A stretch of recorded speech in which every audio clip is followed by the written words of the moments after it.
Good morning. Welcome to it's enthusiasm. That's what we're after.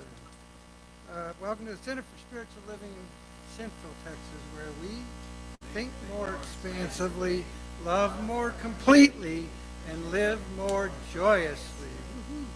All right, and thank you to Glenda for a wonderful meditation this morning. All right. And thank you to the roadie crew that helped bring Lisa in and navigate the space. And we are attempting streaming without a hum this morning. We will see how that goes. All right. Let's look at our opening affirmation on the top of page 4 and say this together to come together in consciousness. And it says, we believe that there is an infinite power and wisdom that creates everything. We are expressions of this same power and wisdom. The thoughts, beliefs, and expectations we entertain with the most energy become our experience of life. When we change our energy and our attention, our experience changes to match immediately. I'm going to add that. All right, since that's the theme. All right, let's look at a couple of announcements. Our dear Patricia Clausen would have a birthday this coming Tuesday, so love to you, sweetheart. And today we're celebrating the birth of Sandy Claus, St. Nicholas, Andrew Jackson, Lightning Hopkins, Harry James, Ruth Bader Ginsburg, Charles Lloyd, who played with Cannonball and Miles and such, Mike Love of the Beach Boys, Sly Stone of the Family, Dee Snider who had a twisted sister, must have been where that came, Eva Longoria, and Will I Am from the Black Eyed Peas. All right, let's remind you that we're doing the book study this Thursday. It continues. We will be looking at the book that's back there, 5 Steps to Freedom, about spiritual mind treatment. And even if you can't do the Thursday Zoom, get the book, because it's a really good refresher on it or introduction to it. It doesn't matter wherever you are. It can be beneficial to you either way. All right, I'd like to invite Glenda to come up and do an opening reading and treatment.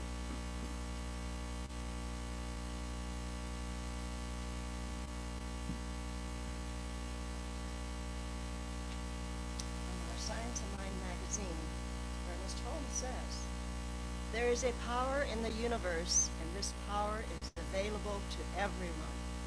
It is the power that brought everything into being. Therefore, it is all power. It is not only all power, but it is all presence.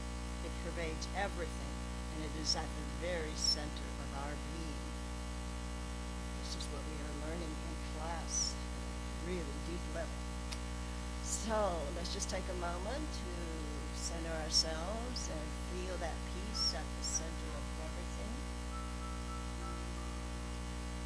As we recognize that there is one source, one creation, one universe, one light, one love. And it is fully present as you and me, as each and every person the world over. Whether we recognize that or not, we are always free to change our thinking and change our life. And in this community that as we gather today to recognize that one life, recognize each and every person in this life, I know we are centered in this knowing that love is all there is. Peace, power, everything that we know. It's all there is. And we can turn away from anything else. That is our choice. That is the will that we have been given. And so today, as we come together to have the beautiful message, the beautiful music by Lisa, and each of our beautiful faces here present, we recognize that we are all one. We're all in this together, and that we are love and light, and we let our light shine. So with gratitude in our hearts, us in our minds, and an openness to the truth as it unfolds, as we allow it and accept it. We give thanks. And so, we let this be. And so it is. And now, Lisa.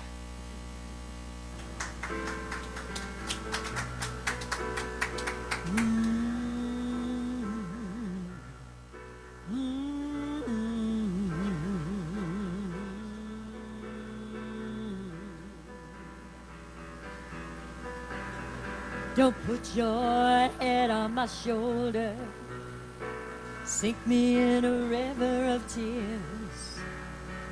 This could be the best place yet, but you must overcome your fears. In time, it could have been so much more. The time is precious, I know. In time, it could have been so much more. The time has nothing to show, because time won't give me time. And time makes lovers feel like they've got something real.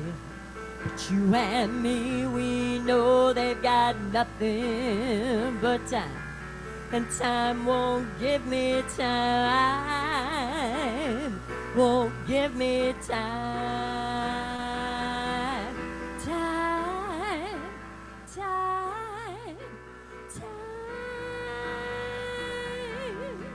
Don't make me feel any colder.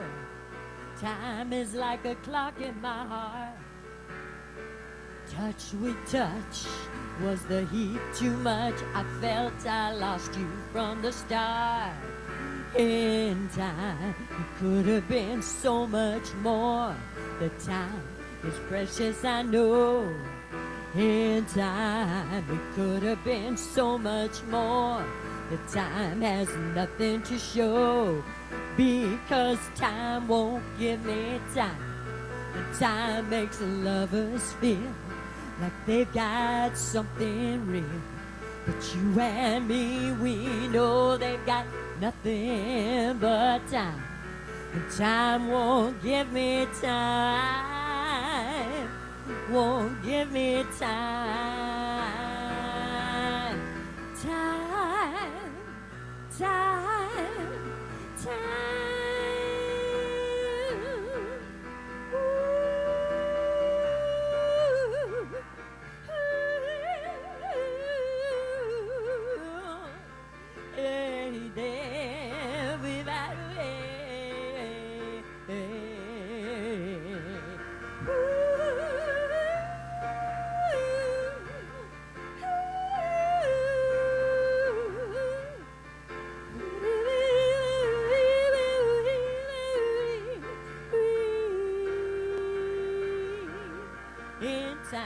It could have been so much more.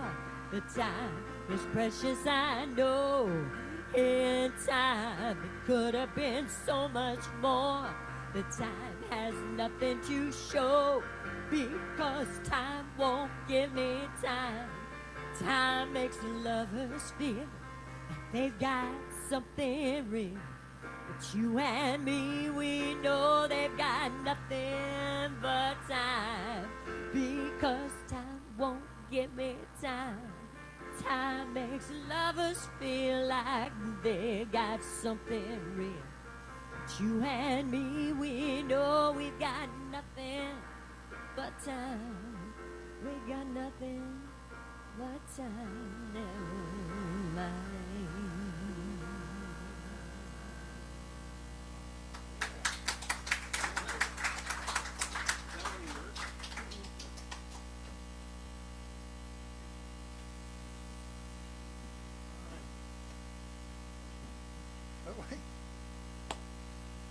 All right, thank you, Lisa.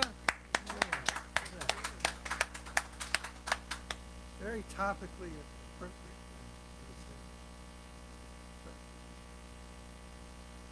I've got a problem deep inside. Oh yeah, oh yeah. To which everybody says, Boy, howdy, yes you do have a problem. Well, do you ever? And one of my most recent problems is that as I went to write the talk this week to complete our time series, I realized that what was really catching my attention was not time. It was about problems, how to process problems, which became a problem because Lisa's going to sing a song about time. But it was a problem nonetheless, and it does qualify as a problem. But recognition is the first step in recognizing that I am the one experiencing the problem is the first step towards finding a solution. Funny that. Recognition is also the first step of our spiritual mind treatment, spiritual tool that we use to help us transcend the level of thinking that create problems or a belief structure that limits us in the further expression of our life. And we don't seem to have any shortage of problems. Yes or yes? If you do have a shortage, fear not. I got plenty. I'll loan you a couple for the small rental fee. You mean the minister? Oh my God, yes, the minister. The minister hasn't, because I'm a human with an ego processing the same limited beliefs that we are all processing. Okay? Theodore Rubin shares, the problem is not that there are problems, the problem is expecting otherwise and thinking that having problems is a problem. Raymond Charles Barker used to say that praying for a life without problems is like praying for a flat line on your EKG. What we can wish for is for a higher class of problems in our life. Instead of fretting about how in the world will I ever make enough money to take care of everything and everybody that I want to take care of. Instead of that, we can shift our thinking over to just what will I do with all this money? Right? Two different problems. Because life is not meant to be without problems. It's not. Life is meant to be a growth process of processing and navigating problems and in using the wisdom gained from our previous processing and navigating. Or we also have the distinct luxury of gleaning and utilizing the wisdom of others, either those that are around us now or those that have come before us with their processing and their navigating. There really aren't new problems because we're, as I said, we're all humans, we all have egos, we're all dealing with the same, on this plane of action, with the same limited beliefs and worries, doubts, fears, confusions that our ancestors and their ancestors before them dealt with. Now, when I say that, somebody's going to say, but, wait, I want to argue with that because we always want to argue with the truth for some reason. We want to argue that my problems are more complex. My problems are more dire. My problems are more immediate, and my problems are bigger than anything our ancestors faced. No, not really. We'll get more into that next week when we continue this series. Yes, I will admit, everything is more in our face now because of the internet and because of smartphones. Everything's coming at us in real time. But the basic problems are still the same. The good news is that since the basic problems are the same, the basic solutions are still the same as well. And they are still as available to us as we think and do the things and expect the things that keep us available to them. Because life works the same way now. The life we are living currently works the same way as it always has, as it is, and as it always will continue to be. The law of cause and effect works now exactly as it did back then and as it will forevermore. And the limited belief structures getting in our way are the same limited beliefs that were obstructing their way before us. The same limited beliefs that everybody now is processing and navigating. And that's why the perspectives and the realizations of the ancients still ring true today. Why their sharing and their solutions remain relevant to these modern times. And the difference The only real difference is they didn't have instant access to total global knowledge as we do today. Take the word knowledge in parentheses. They didn't have anywhere close to the multiple layers of connection that we get to enjoy today, and possibility that goes with that. Most of them had to wait for the news or the scientific breakthrough of the day to travel across the planet and reach them. Plus to be interpreted at each handoff, and then interpreted translated through different languages, and then culturally adapted to whoever decided what was relevant and proper. And when you look at all those different transitions and all the different handing off of knowledge, it's really a wonder that we've grown and expanded collectively as steadily and significantly as we have. Of course, that's always going to be the case because life will always find a way around, through, and beyond any obstruction. When allowed to work it out on its own without our interference. And as individualizations of life, the same is true about us. There is a way for us to move around and beyond and through any obstruction. To really excel at problem solving, we have to engage critical thinking. And critical thinking is integral to that because it requires remaining objective, which requires maintaining a proper perspective about the nature of a problem, and the existence of a solution and our availability to that said solution. Not to mention our belief in our ability to apply the solution, which oftentimes the reason it's hard for us to apply a given solution is because we have to let go of our previous paradigm. And let's admit it, we are humans, we have egos, we get attached to our paradigm. Why? Because it makes sense to us and it gives us a frame of reference to interpret and interact with the world. But we also have to let go of our previous efforts. We may have to let go of our previous solutions and sometimes even let go of parts of our identity in the process. And as with everything else in life, it's not so much about the existence of a solution or a way around, through, and beyond the obstruction, because that's always there in an infinite power and possibility universe. It's also about letting go of our ego's need to be right and superior long enough to admit someone else, they may actually know something that we need to know. Or that somebody else may actually be able to do something better than we can do it. That somebody else may be able to provide the perspective we need. My friend Thich Nhat Hanh shares, it is very important that we relearn the art of resting and relaxing. It allows us to clear our minds, focus, and find creative solutions to our problems. The solutions are much closer, much closer, much more obvious to me the more present and aware I get. And the absolute best way to get more present and aware is spiritual practice. Something you can learn all about on Thursday night's book study. It's not too late. We're only on the third step.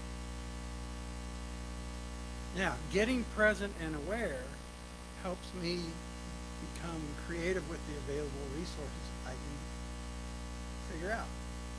I can start to see combinations that I might have missed before when I was all tangled up with the problem. There's a problem, there's a problem, there's a problem, there's a problem. Well, I'm not open to a solution in that mode. Like so much else in our life, we're most effective and efficient when we quit struggling with life and start relaxing into the knowing that if there's a problem, then there is a solution. Absolutely. They always come in pairs. Always. They always present themselves when we get more present, when we get presentable, and get receptive to possibility. Solutions like the ones that I see every day on my wall in my office. This set of prayer flags that Marvella gave you quite some time ago. But the solutions are understanding, intuition, communication, compassion, energy balance, and stability. It's a pretty good list. And I can find something in that list of 7 qualities or 7 attitudes or paradigms, whatever you want to say. I can find something that will help me review, rethink, recalibrate my idea of the problem. Now, sometimes we are offered solutions that then create new problems, because it's not a one and done kind of proposition. Like the internet, right? Really great intention in the beginning, and still I believe it can be a good and great intention to this day. Make worldwide knowledge available to all. Okay, good, that's good, right? I just found out this week that MIT is putting a lot of their curriculum, I don't know, I'm guessing it's not the most current curriculum, but it's curriculum online for free. And I looked at the list, there you could spend decades in there, okay? There's a lot, there's a whole lot. Everything from quantum physics, there's a course on the Beatles, so you know I'm gonna take that, right? See if they got it right, in my opinion. There's even a course on heavy metal and hip hop, 2 things I don't really know that much about, but I'm curious. But it's about, if you remain curious and open, you will find opportunities to instigate that curiosity. And if the purpose of publishing knowledge is to improve the collective mix for everybody, then that's a very noble gesture. I applaud them on that. However, one not so great thing about the internet, and there are lists of plenty, I'm not going to bore you with it, we all have our own, but it has gotten a couple of generations now, or actually I would say pretty much all generations, used to instantaneous answers and solutions. Right? Now that's great when I'm watching a movie and I'm like, where do I know that actor from? And the IMDb tells me, oh yeah, of course that's not right. But, and it can speed along, that instantaneous answers can speed along our movement beyond what was into what can still be. Not sure on the pronunciation of this name, Gever or Gever Tully. Persistence and resilience only comes from having been given the chance to work through difficult problems. See, one potential, and I'll promote one definite problem, is that our need for personally processing our problems, our need to work through the observations and the paradigm and the belief structures that identify and even create the problem, have been unintentionally diminished in the process of using the internet. We're not processing things the same way. Not that that's always bad, but we have to recognize that we may give up something in the process. The availability of instant answers really has developed the expectation for instant gratification and solution. And it's developed and maintains a paradigm that every problem, every single problem should be solved instantaneously. Why isn't this done yet? Why haven't we done this yet, right? And part of the value of working our way through the problem is identifying what our part has been in the creation of and the continuation of sustaining the problem. The real value really isn't, and although you have to think about this one for a minute, the real value of working through a problem is not in getting to an answer quickly. Okay? The real value is in working our way through the limited beliefs and confusion to the realization and the existence of a potential solution. And when we do that over here in one area of our life, solve a problem, we can realize that we can do that, apply that same wisdom over in another area of our life. Thomas Sowell says, it turns out that many of today's problems are results of yesterday's solutions. Problems like poverty, homelessness, abuse, addiction, war. These things have been around since the beginning of our time on this, around these parts. And when we find ourselves getting impatient about the length of time or the lack of progress made in a particular solution, and now all we do is complain about it and keep complaining about it, we're not working most on the solution side of the equation. We're working on the angst and the profundity of the problem side of the equation. And another problem is we can also get lost in eternally trying to continually apply previous solutions that haven't worked.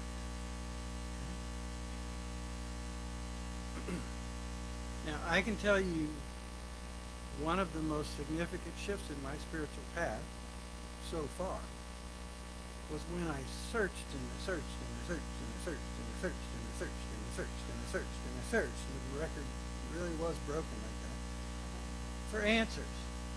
And I searched for answers from a lot of different groups and books and seminars and the like. And I kept finding similar answers, even though the groups and the disciplines and the teachings were all very different. And I got to a point of enough eternal repetition in the process that I could no longer ignore the fact that was staring me in the face. Again. And again. And again. Right? The answer I was seeking wasn't still out there somewhere, hidden and secret. It wasn't going to be found in the next deep weekend dive or the newest book or the next spiritual fad. The answer wasn't to be found, I'd already found it.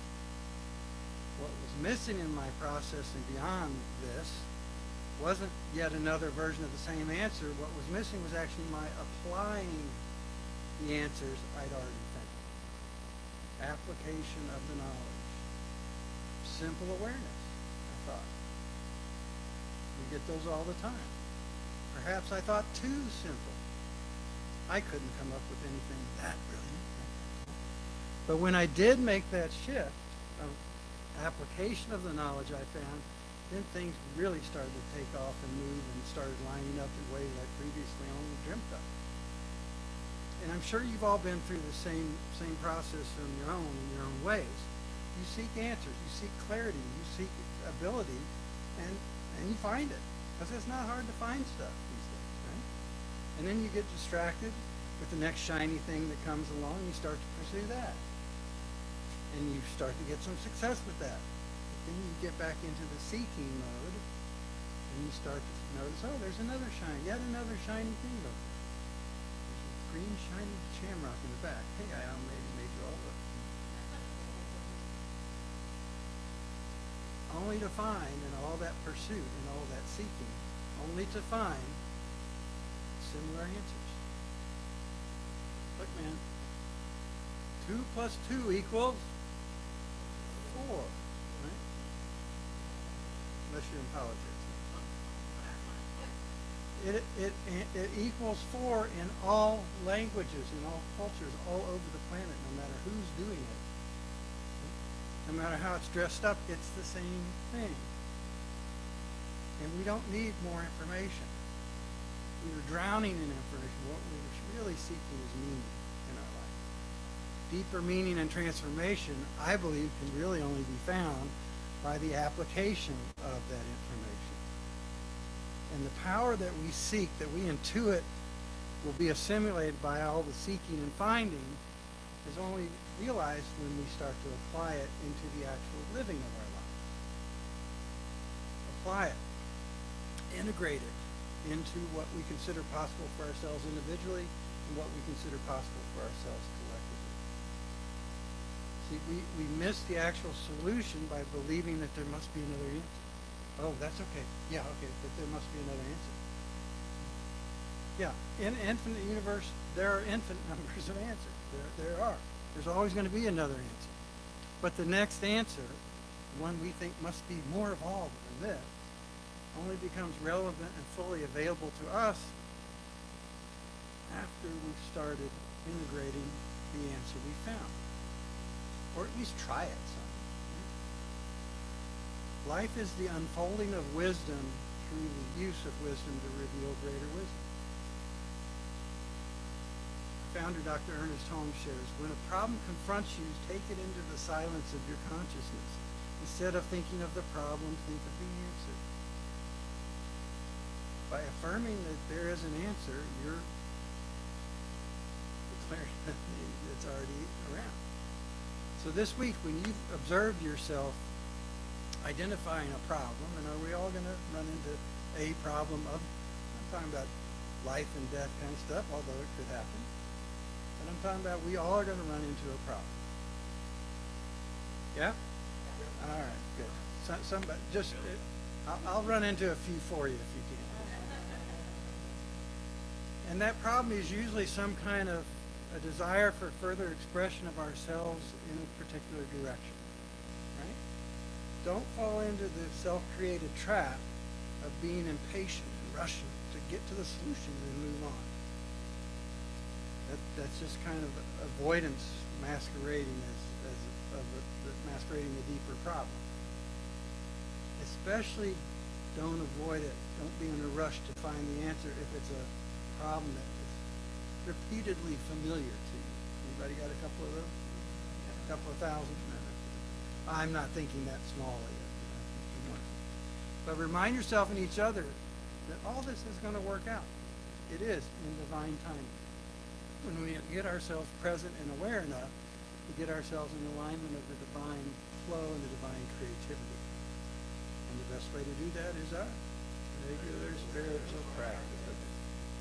Being divine energy and divine creativity both are equally and eternally available to us when we start tipping the scales in our energy and attention towards the solution side of the equation more than the question side of the equation. The scales always will tilt in life towards the furtherance of life in its fullest expression. Because life always finds a way. It does. And our part is more about getting our bloated nothingness out of the way of the divine circuits long enough for the flow to flow. For the flow to flow in the way it's going to flow eventually. Dr. Holmes goes on, he shares, in actual practice, this means that we rearrange our thinking in such a way that we permit new ideas to flow in. The ideas, fears, and tensions that obstructed this flow are released. How does that work? We shift our energy and our attention to a new idea. We are called new thought. That is the branch of the spiritual tree we are bearing fruit on. And when we start paying attention to the new idea, we lose interest in the old idea. So learn to spend a few moments in the deliciousness of the question, the profundity of the problem, because there's a lot to learn in it. And learn to spend a few moments with the growth and promise that they both represent and reveal through the pursuit of the solution, through the further movement along this particular trajectory. What I usually find is the answer, my friend, is blowing in the wind. The answer is blowing in the wind. Bob never sounded so good. My apologies to the Bob. The answer is not ever as convoluted and complex and obtuse as I designated it. Not. It's usually much simpler, much more obvious, and much more available than I've been projecting it to be. It's much nearer, and I'm much nearer to it than I've been locating myself and defining my relationship to it. Like so much else in our life, just taking an ever-loving second to allow ourselves to consider that we are much closer to this answer by the time we can actually formulate the question. For it's in the clarity that we learn in what to ask that we start to find not just the answer, but all the answers that have been eternally available to us for quite some time. And so it is now.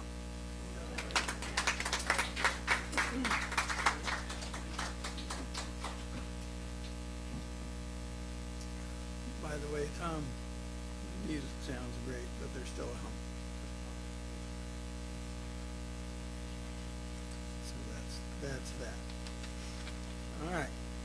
Let's say our weekly affirmation on the top of page 6 together. It's also on little cards by the front door that you can take with you.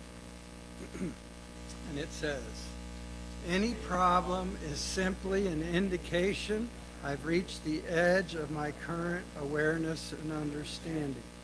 In an infinite universe, there is always a way around, through, and beyond any obstruction. I focus on the solution in the paradigm of its permanency and availability to me.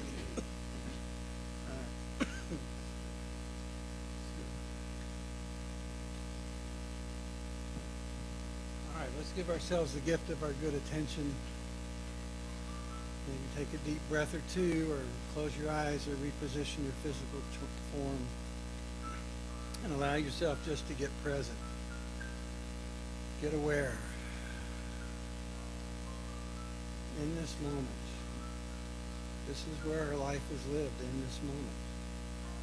Eternally in this moment. And we recognize that we have desires, we have imagination that is fueled by those desires and fulfills its divine purpose of the imagination, which is to allow us to consider the possibility, consider the possible joy and beauty and peace and power, good, of a different expression, of a different avenue through which to express, a different possibility. And allow us to anticipate and engage that level of good and the joy that comes with it before we ever move or change one thing. This gives us assurance that good continues here and there, wherever we go, because it's omnipresent. And when we start that expression, we may run into some obstruction, whether it's a limitation of our belief, whether it's a limitation of our identity, whether it's a limitation of our paradigm or our expectation. But any of that is just identifying the current edges of our awareness and understanding. And that awareness and understanding is always subject to expand and change as we intentionally expand and change it. In an infinite universe, there's always ways around and through and beyond anything that stands in our way, individually or collectively. By the time we can identify it, by the time we can say that that is not all there is, that's not a great possibility, there's something else available to us, we've already started to identify our way to expressing the solution, the answer, the expanded living and expanded joy that comes with it. We focus on the solution and just affirm and build and live from the paradigm that the solution is right where we are because we've become aware of it, or we've become aware of the need for it or the existence of it. And we start to say that it's available to us, and start making ourselves available to it in all the ways we do that. We love this wonderful teaching in all the ways it reminds us of the great truth of life, great principles of life, spiritual laws that operate all the time on it, everywhere, at all moments, at the same time. We love this community of like-minded individuals that love and support each other in all the ways we get to do that throughout the week. And we love this beautiful time this morning together, this activity, this wonderful, peaceful, wonderful, expansive space wherein the good energy we create here and take with us as we leave. Loving it all, we accept it with deep joy and gratitude, celebrating the changes that have begun and the changes that continue as we continue to change. Loving it all, we release it and let it be so, as we say together. And so it is now. All right. And now we come to the part of our time together where we support this wonderful work we're doing together. We take the value we receive from the world for the value we bring to the world, pass that along with love and appreciation. As we do this, let's say our giving affirmation in the middle of page 6, and it says, "Divine love consecrates my gifts. They go forth to heal, to bless, and to prosper. Are evidence of my commitment. They do their good and perfect work and return to me multiplied abundantly, and so it is now." And Lisa, are you planning anywhere we can come see you? I don't think I have any public things. I'm continuing to be very busy singing and living. All right. All right. Well, cool. Loving it. Thank you. You. Well, this is one of my original compositions, inspired by Reverend Walt many years ago, and of course by Spirit. In the center of my being, is where I wanna be, grounded and balanced and calm. When I maintain this stature with grace and with ease, I can handle anything that comes along. I've been challenged so many times, been pushed to the edge, and I've faltered. But that doesn't mean that I can't get it right. It's here and now that matters. I know what to do. I know how to be. And that's living in peace. I'm taking God's cue. I'm living in harmony. And that creates a state of grace.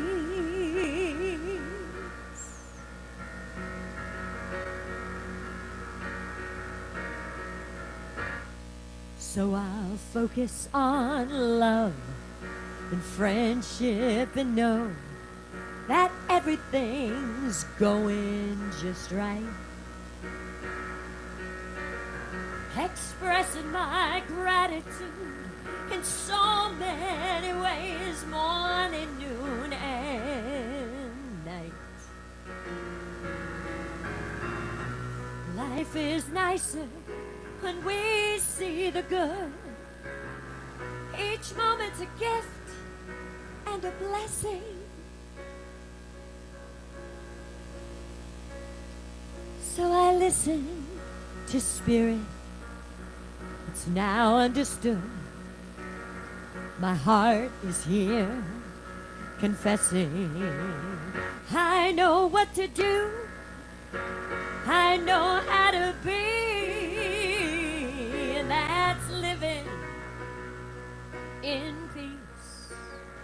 I'm taking God's cue. Living in harmony. And that creates a state of grace.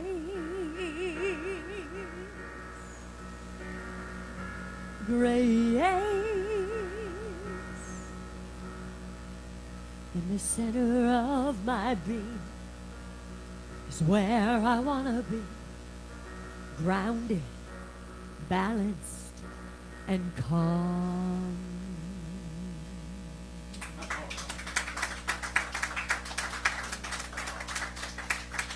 Thank you. And I've got another one. I do have another one in memory of our dear Patricia and St. Patty. Yes. Let's do When Irish Eyes Are Smiling. Why not, right? Everybody sing. When Irish eyes are smiling, sure and it's like a morning spring. In the lilt of Irish laughter, you can hear the angels sing. When Irish hearts are happy, all the world is bright and gay. And when Irish eyes are smiling, sure they steal your heart away. Oh, let's do it again. When Irish eyes are smiling, sure and it's like a morning spring. In the lilt of Irish laughter, you can hear the angels sing. When Irish hearts are happy, all the world is bright and gay. And when Irish eyes are smiling, sure they steal your heart. They steal your heart. They steal your heart away.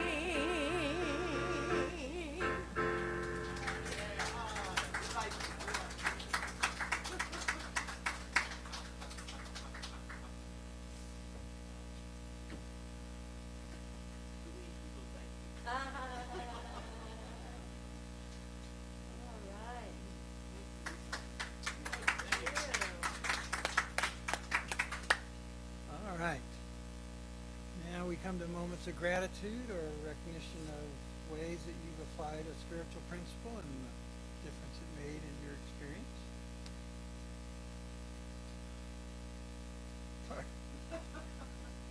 This is kind of a, I don't know, it's odd, I mean, whatever, but, We'll our decide. our foster dog, I brought it up, before, Yeah. but, she's had some, shall we call them dietary problems lately.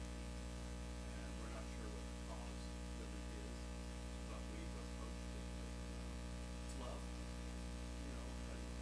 patience and, care and all those things, and,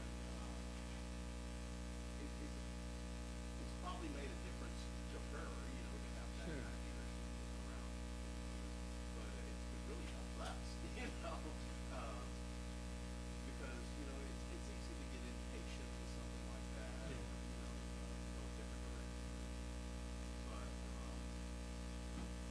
with our diligence and getting up 3 times through the night, and things like that, and Josephine, the first time, she was out cleaning, stuff, for a long time, so it took a lot of effort, but, we think she's turning the corner now. So, I'm just grateful to, through that love process, and it all settles in. It works itself out. Cool. Well, you got to know. Beautiful that you guys do the fostering. It's so beautiful. Yes, you do. Can I help? Yes, no?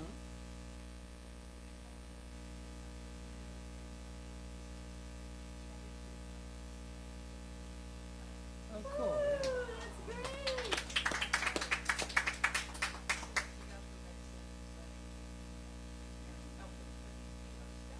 Cool. That's a good. All right. Yes, Glenda?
Yeah. And,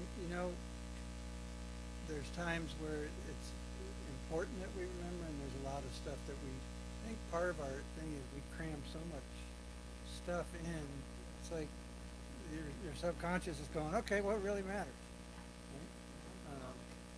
Right? So.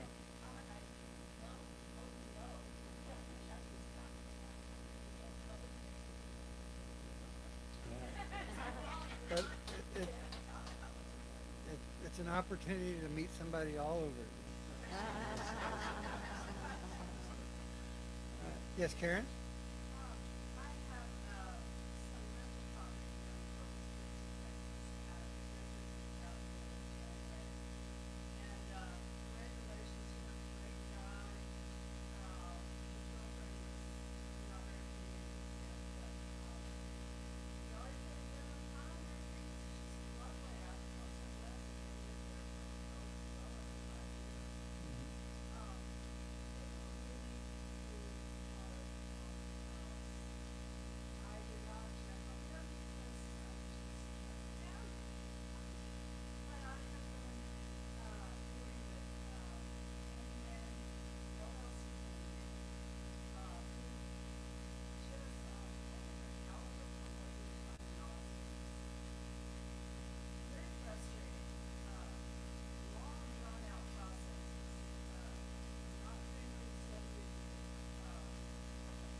thing is that, you know, it's the same thing. We get busy. We get other things that are, seem more more important or more pressing, and we realize that the purpose of spiritual practice for me, and the reason I keep nagging about it, is that it does help us navigate and process so much more serenely and be more open and compassionate. And the truth is, the house will get done when the house gets done in the right way in divine time. And your next ideal renters that will take great care of it as a home weren't available when all the rest of the timing wasn't working out, right? So.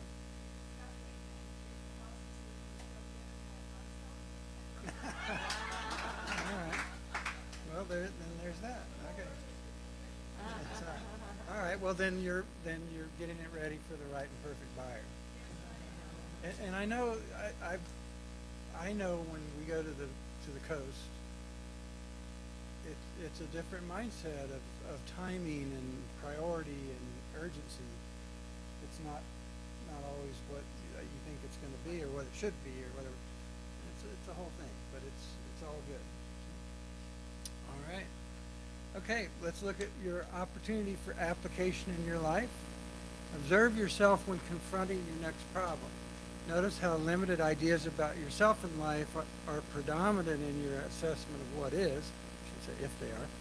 More expansive ideas are available now. Next week we will continue.